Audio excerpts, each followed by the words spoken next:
Hi, I'm Jeff, and this is MyVanMonty. Today I'm going to show you my diesel heater setup. This is my Hcalory briefcase heater, and I'm going to show you how I set it up to heat my van in the winter.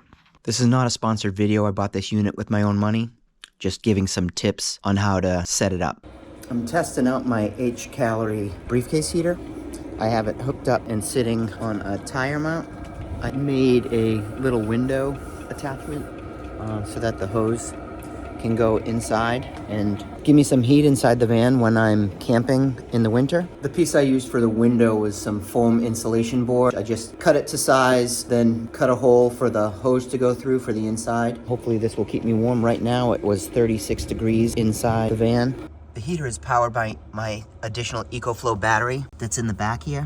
Right now it's pulling about 25 to 30 watts. It goes up and down. Once it reaches full temperature, it will drop down to like 5 or 6 watts. Doesn't pull much power at all. I use this heater when I'm camping in the colder weather. I used it once last year and it worked pretty well, but I had to do some modifications on hooking it through the window and all that stuff. It's a good quick heater. It uses diesel. It has a 5-liter tank that lasts pretty much all night long on low. So I'll get decent 10 to 12, maybe 15 hours out of it on one tank, which is great, good for an overnight.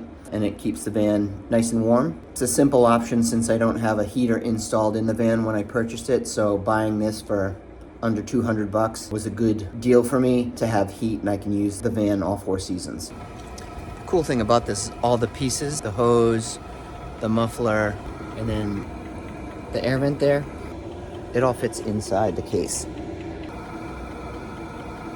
One of the main drawbacks of the diesel heaters is the clicking noise that you hear from the pump. Since it's outside and sitting on the tire mount, you can't hear the clicking noise at all from inside the van, which is great. Since the heating unit is outside of the van, the easiest way to control it is with their Bluetooth app. It's nice and easy to power up and power down and control the heat. It's super simple to use. In 1 hour, I raised it around 30 degrees. So it's pretty awesome, nice and cozy in here now, and I'm ready to go camping. I'm pretty stoked on this heater. I'm glad it's working as well as it is, and I'm psyched to go winter camping. If you like this video, please hit that thumbs up and subscribe to the channel. It really helps me out. Thanks for watching.